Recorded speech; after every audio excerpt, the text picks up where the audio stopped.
Three, two, one. John Lee Dumas, thank you for coming on, sir. But to answer your question, if you can't tell, this is how I do the podcast. I know I only got you for 18 minutes.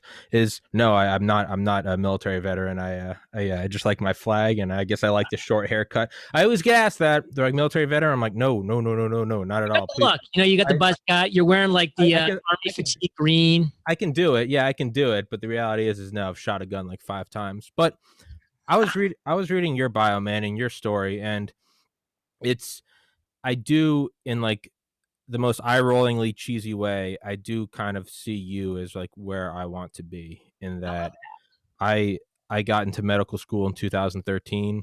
I decided not to go. I got into pharmacy school, decided not to go. Oh, thank God. And yeah, right after I graduated, I lost my oldest sibling to suicide. I just went nuts for like 3 years.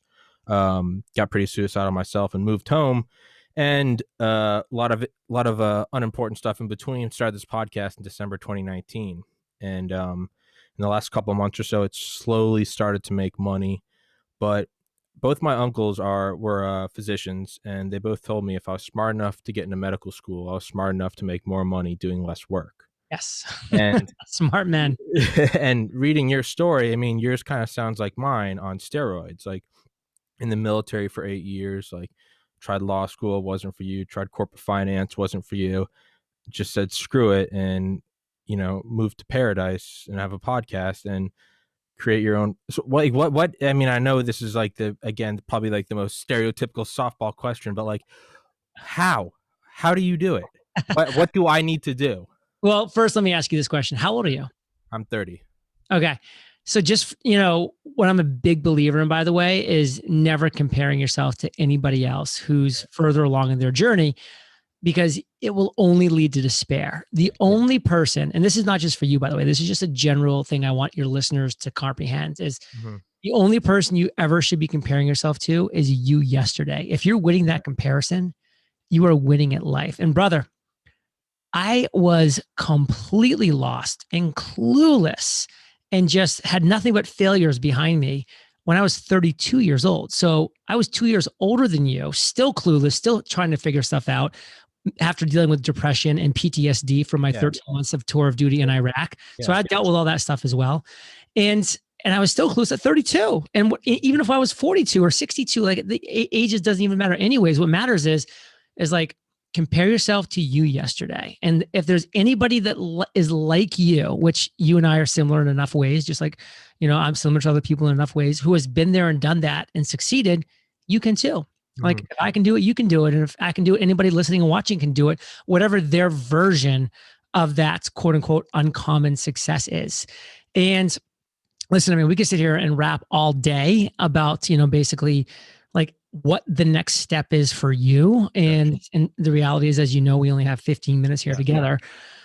But, that's one reason why I sat down in my little quarantine of 2020 and I busted my little booty and I wrote my first traditionally published book. Because this book, it's exactly what you need. It's exactly what your listeners need to find your version of uncommon success. If you truly want financial freedom and fulfillment, I have crafted a 17-step roadmap to just that. And this isn't just from my story. I mean, my story plays a role in this. Of course, I've been running a multi-million-dollar business for 8 years in a row now in the foreseeable future. I mean, that's not stopping anytime soon. But this is really being pulled from the 3,000 interviews I've now done on Entrepreneurs on Fire. The 100 million listens this show has gathered to over 1.4 million listens every single month.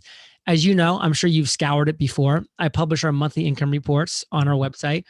89 months in a row, we've published an income report. Every one of those months, we've netted. That means we've put in our pocket over $100,000 of pure profits. 89 months in a row. And it's not by mistake, by the way. And, by the way, and that wasn't overnight, by the way. My first couple of years were tough. And I was happy to be scraping, a couple $1,000s a year, doing, a month doing this and doing that. And I'm sure I was in a, similar financial situation as you are right now, at your similar stage, back and launching in the end of 2019. So listen, it's a process. Something will click.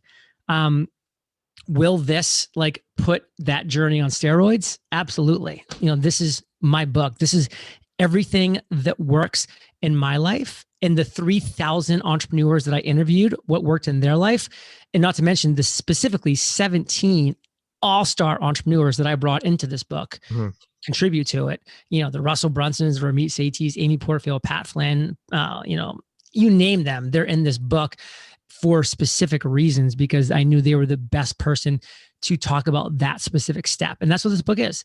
It's 17 steps, a 17-step roadmap to financial freedom and fulfillment. And you start at step 1, you end at step 17, and your business will be bulletproof. Hell yeah. And I'll put that in the description, sticking in the top comment for everybody listening.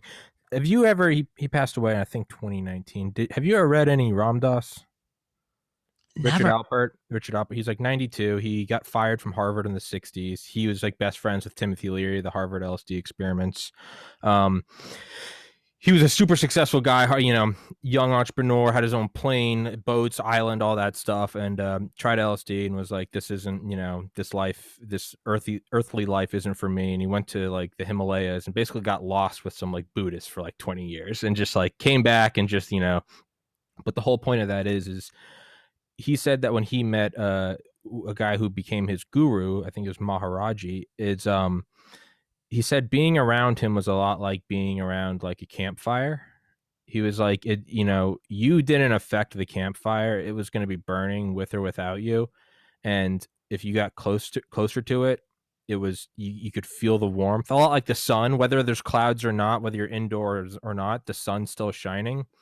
And I've had that experience with a couple people, and I can say that you're one of them. Even just talking to you for 5 minutes now, there's definitely just like, it's like what Steve Jobs' closest co-worker said was around him. He had what was it, the reality distortion field, or anything is possible in his vicinity.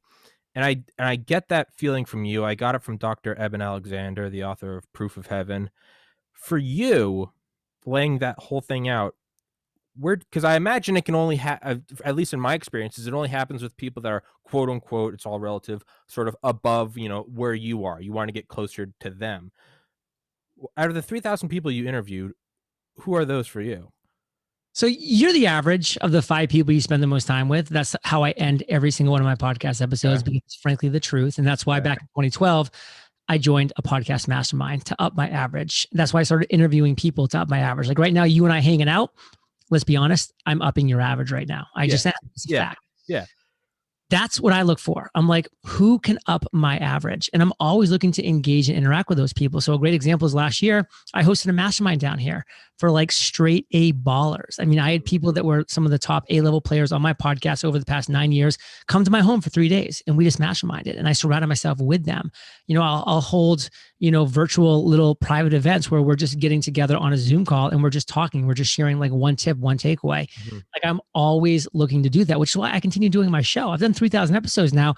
I keep cranking these puppies out because I keep meeting new amazing people that are upping my level, upping my game, because they're entrepreneurs on fire. I mean, every single one of these people is absolutely crushing it in their specific area of expertise.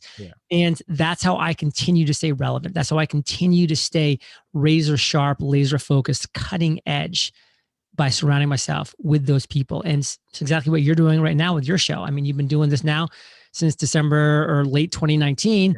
I mean, you are surrounding yourself with the right people. Yeah. Well, thank you. And it's, so I guess kind of the inverse question, and there's always fun in self-deprecation.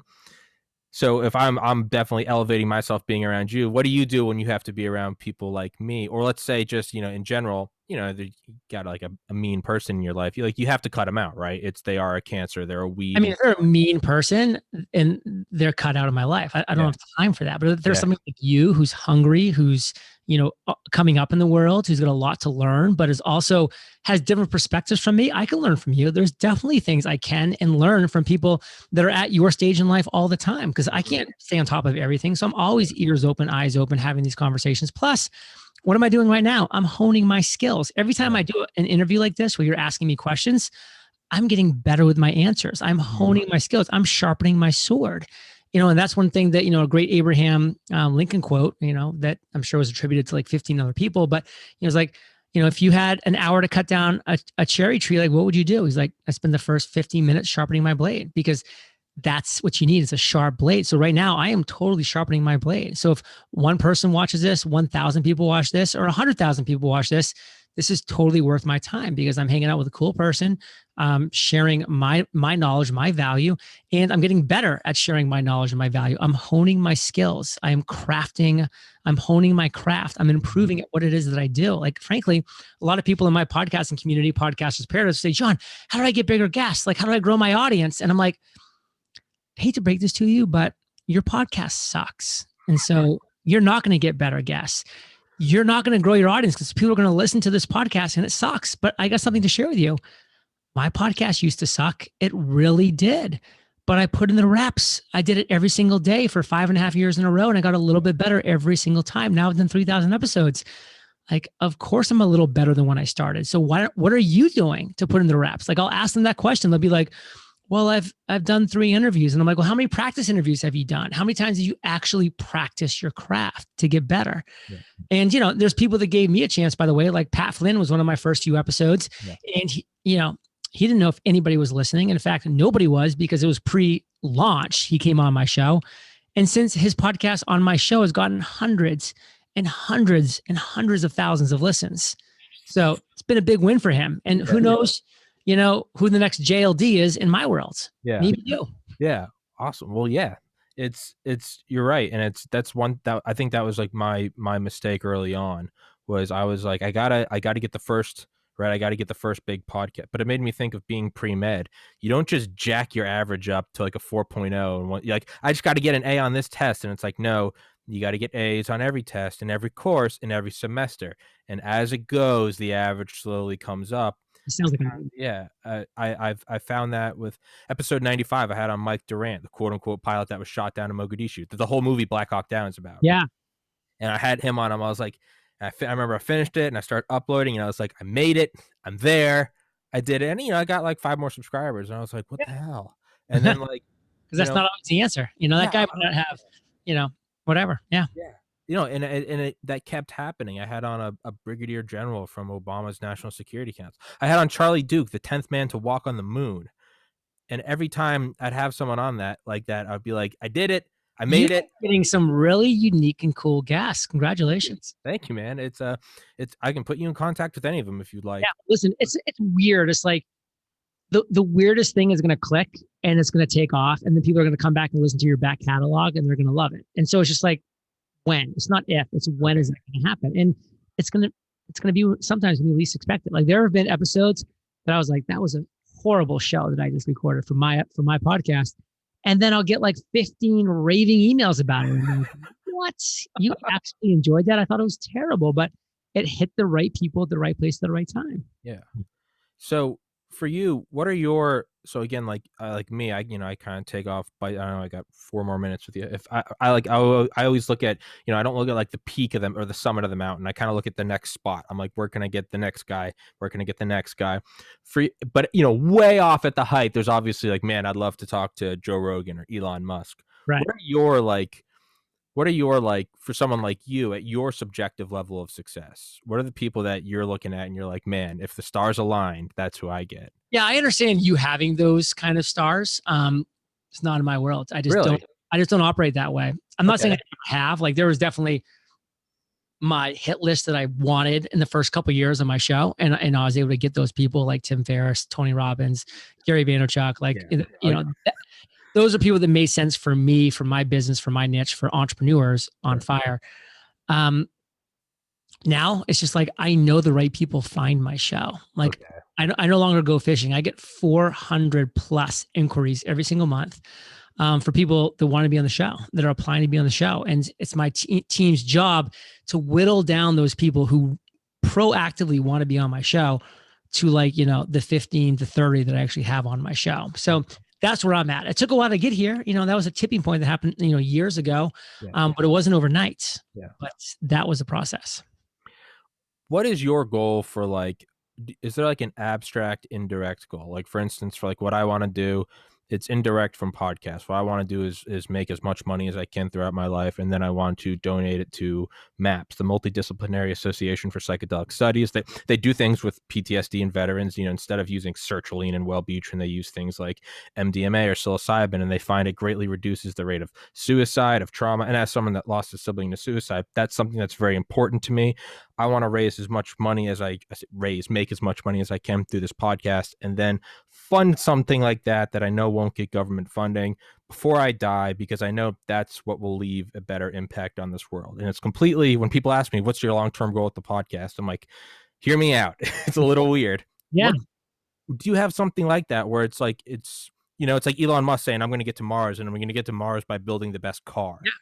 And there's like, what is it for you? Or do you have one? Honestly, I just want to say I'm really glad you didn't say that you're going to give any money to your kids. And I hope you don't, if you ever have any, if you have some, whatever it is. I think that's the biggest worst thing. Just the worst thing ever. Just like, why don't you just ruin your kids' lives by taking away the one thing that you can give them, which is the opportunity to make it on their own. There's nothing better. And every single parent wants to take that away. Of course, I'm sure as soon as I have a kid, I'll be like, oh my God, here's all the money in the world. Yeah. Until then, I'm like, no way. Cut that off. Yeah. Anyways, listen, at the end of the day, I'm also here to like generate a ton of revenue. And I love being philanthropic right now too. Like, I've given hundreds and hundreds of thousands of dollars to Pencils of Promise to build schools in developing countries. Like, I've gone to the schools, seen them built. I love it. Like, I love giving people the gift of education to like a certain level. Like, I would never pay, a private college or anything like that's just such a waste of money. But like, just the, K through 6 or K through 12, these schools where they're actually getting the ability to learn how to read and history and like life skills, like that's a gift. And so, continuing to do stuff like that. And, I'm sure that as I get a little bit older here, I'm going to, develop other passions that I want to get behind, and I'll do that when the time comes as well. But one thing I will be really disappointed with in myself is if I ever leave any money to my kids. Well, that's not the best way to end it. That's not. I really hope you don't leave money, but I agree with you, man. If you want to completely screw them over, right? Screw them over, man. Give them money, because you're taking away the best gift they have. But before I do let you go, or you do let me go, my friends, get this book. This is the answer to your prayers. This is the 17-step roadmap to financial freedom and fulfillment. From the blood, sweat, and tears that I spent for you for the last 9 years interviewing the world's most successful entrepreneurs. This book is the roadmap. Get it. 5 bonuses are coming your way. I'm actually going to be shipping, for everybody that pre-orders, I'm shipping to your door all 3 of my journals, the Freedom, Mastery, and Podcast Journal. Just an absolute no-brainer. There's 4 other bonuses.